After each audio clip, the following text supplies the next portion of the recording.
Up till now, we've talked about the general process of doing code reviews. This process applies to any platform with code reviewing tools. Now, let's check out how this process looks on GitHub specifically. Remember, a while back in this module, we created a pull request that added a README file.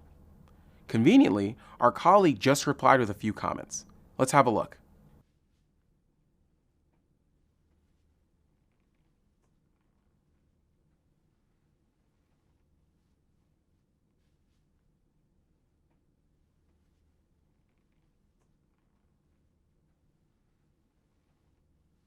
The code review has one overall comment, and line by line comments highlighting the things that we need to get done.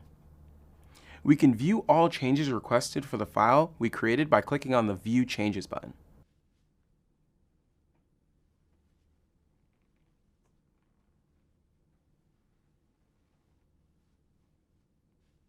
Our reviewer made 3 comments about our file. The first one is asking us to add a period at the end of the sentence. The second one asks us to add another hashtag, which will make the title render in a smaller font. The last will require a bit more work, since it's asking us to include a couple more examples. Let's fix these. We'll add a period at the end of the second sentence, and then add a second hashtag before the example title, and finally add a few more examples. To do that, we'll use the star character, which is another feature of the Markdown language that lets us easily create bullet points. So we'll add a couple more lines with the same format and say that Hopper, Grace M turns into Grace M Hopper, and that Voltaire stays as Voltaire.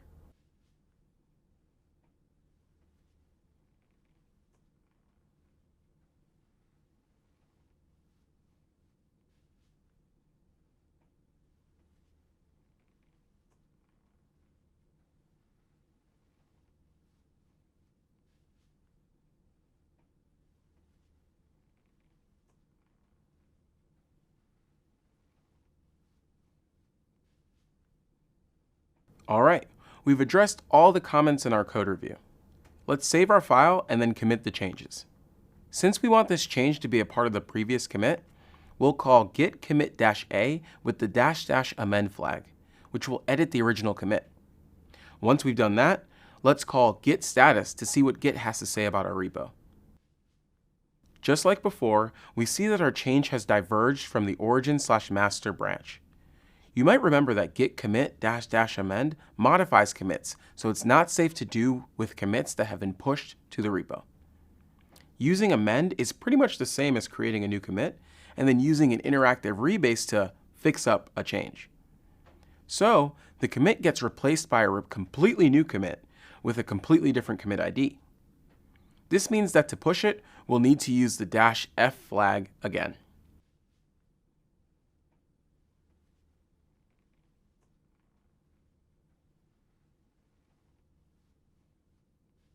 Remember that forcing pushes is fine for pull request branches because nobody else should have cloned it.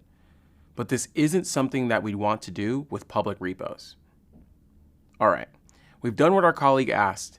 Let's now go back to look at the pull request and resolve the comments.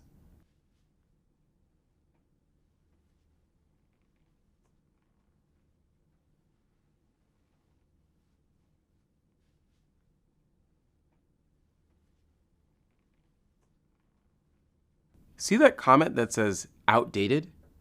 That's because we've pushed a new version since we've made the change. But since we've taken care of the request, we can ignore the outdated comment and just resolve the conversation.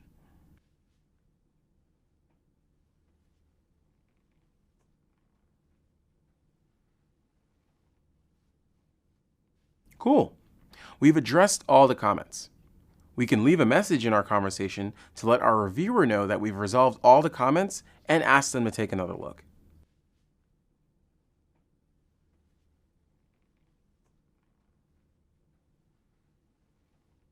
Our reviewer can now check out the new changes and approve them if they're satisfied. As with lots of other topics we've covered, making the most out of the code review process will require some practice. It's great to have some tips, but in the end, we need to learn by experience. So don't be afraid to practice, practice, practice. Up next, you'll find some resources to learn more about code reviews and a quiz to put this knowledge into action. After that, You can try out doing a code review on GitHub.